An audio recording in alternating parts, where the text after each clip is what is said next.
একটা জিনিস কি আপনারা খেয়াল করে দেখেছেন, গুজরাট টাইটান্স টিমে কিন্তু এই বছর রয়েছে গ্লেন ফিলিপস, কিন্তু খুবই দুর্ভাগ্যের একটা বিষয় 5 ম্যাচ খেলে ফেললো গুজরাট টাইটান্সের টিম ম্যানেজমেন্ট, এই ফিলিপসকে কিন্তু একটা সিঙ্গেল ম্যাচও খেলাননি, ইভেন বলতে পারেন মানে ইম্প্যাক্ট সাব হিসেবেও তার ওই মানে খেলার সুযোগ হয়নি। তো এরকমটা কেন হচ্ছে, মানে গ্লেন ফিলিপসের মতো এরকম একজন দক্ষ অলরাউন্ডার, মানে তার ওই জায়গায় মানে ফিল্ডিং নিয়ে তো কোনো প্রশ্নচিহ্নের জায়গায় নেই, এই মুহূর্তে বলতে পারেন বিশ্বের সেরা ফিল্ডার এই গ্লেন ফিলিপস। তো তাকে ওই জায়গায় কেন ডাগ আউটে বসিয়ে রেখে ওই মানে মানে তার ওই ট্যালেন্টটাকে ওয়েস্ট করছে গুজরাট টাইটান্সের ম্যানেজমেন্ট, যেখানে তাকে মেগা অকশনে তার ভিত্তিমূল্য 2 কোটি ইন্ডিয়ান রুপি দিয়ে তাকে কিনেছিল। তো এই জায়গায় মানে আমার যেটা পয়েন্ট অফ ভিউ সেটা হচ্ছে মানে গুজরাট টাইটান্সের যে টিম কম্বিনেশনটা তৈরি হয়েছে, মানে এইটা কিন্তু একদম বলতে পারেন মোটা দাগে এক প্রকার পারফেক্ট একটা কম্বিনেশন। মানে যে কম্বিনেশনে খেলে কিন্তু গুজরাট টাইটান্স প্রথম 5টার মধ্যে 4টা ম্যাচে তারা জয় পেয়েছে, ইভেন যে ম্যাচটা হেরেছিল সেটাও আমি মনে করি তারা জয়টা কিন্তু ডেফিনেটলি ডিজার্ভ করতো, অল্পের জন্য ওই জায়গায় তারা আর কি হেরে গেছিল। মানে এই মুহূর্তে আর কি গুজরাট টাইটান্সের এই টিমে মানে 4জন যে বিদেশি, মানে প্রথম 2টা ম্যাচে যে 4জন বিদেশি খেলেছিল তারা হচ্ছেন Jos Buttler, Rashid Khan, Sherfane Rutherford আর কাগিসো রাবাডা। এর মধ্যে আপনি বলতে পারেন জস বাটলার, রাশিদ খান আর কাগিসো রাবাডা এই 3জন হচ্ছে ইররিপ্লেসেবল। মানে এরা মানে যেমনই পারফর্ম করুক না কেন এরা একাদশের নিয়ম করে থাকবেই, এটা আপনি একেবারে গ্যারেন্টি দিয়ে বলতে পারেন।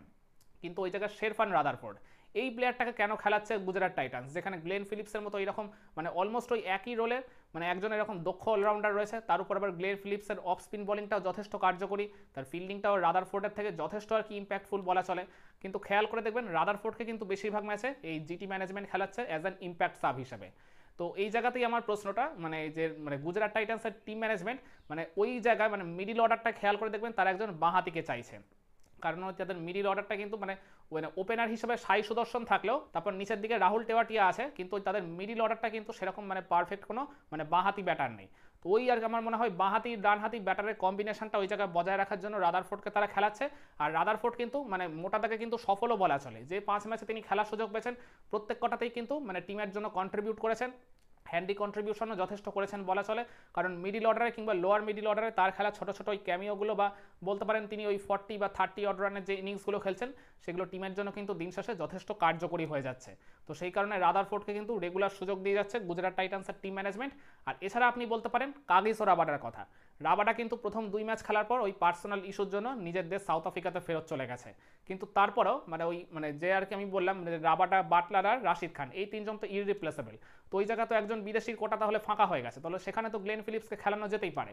এইখানেও আর কি গুজরাট টাইটান্সের টিম ম্যানেজমেন্ট তাদের ওই কম্বিনেশনটা ভাঙছে না, মানে ওই গ্যাপটা আর কি তারা পূরণ করছে ইন্ডিয়ান মানে প্লেয়ারদের দিয়ে। মানে ওই জায়গায় কখনো ঈশান্ত শর্মাকে তারা খেলাচ্ছে ইম্প্যাক্ট সাব হিসেবে, কখনো ওই খেয়াল করে দেখবেন আরশাদ খানকে তারা খেলাচ্ছে, মানে আগের ম্যাচে দেখলাম ওই কুলওয়ান্ত খেজরলিয়াকে ওই জায়গায় আর কি নিয়েছে। মানে এই জায়গাগুলোতে আমি বলছি মানে গুজরাট টাইটান্সের ম্যানেজমেন্ট যেহেতু 4জন পেস বোলার নিয়ে তারা তাদের ওই বেস্ট লাইন আপটা সাজাচ্ছে, সেই কারণেই আমার মনে হয় প্রবেবলি ওই গ্লেন ফিলিপসের জায়গাটা হচ্ছে না। তো আমি মনে করি স্টিল তাও গ্লেন ফিলিপস যখন মানে এইরকম একজন প্লেয়ার রয়েছেন আর রাবাডা যখন অ্যাভেলেবেল থাকছেন না, আর ইম্প্যাক্ট সাব এই আর কি অপশানটা খুব ভালো মতো আর কি ব্যবহার করার সুযোগ যখন প্রত্যেকটা টিমের কাছে রয়েছে, আমার মনে হয় অন্তত ইম্প্যাক্ট সাব হিসেবে হলেও আর কি গ্লেন ফিলিপসকে ডেফিনেটলি আর কি খেলানো উচিত গুজরাট টাইটান্সের ম্যানেজমেন্টের।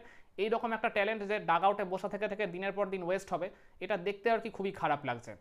তো ওই জায়গায় মাঝে মধ্যে তাকে ফিল্ডিংয়ে ইউজ করছে গুজরাট টাইটান্সের টিম ম্যানেজমেন্ট, কিন্তু মানে সেটা তো যথেষ্ট আর কি আপ টু দ্য মার্ক হলো না। মানে গ্লেন ফিলিপসের ওই ডাউন দ্য অর্ডারে গিয়ে কিংবা মিডিল অর্ডারে তার ওই বিধ্বংসী ব্যাটিং সেটা তো মানে যে কোনো মুহূর্তে ম্যাচের রং বদলে দেওয়ার মতো ক্ষমতা রাখে। আর এছাড়া তার ওই অফ ব্রেক বলিং মানে যেটা কিন্তু মানে যথেষ্ট কার্যকরী বলতে হবে, যে কোনো সময় তিনি এসে কিন্তু ব্রেক থ্রু দেওয়ার ক্ষমতা রাখেন।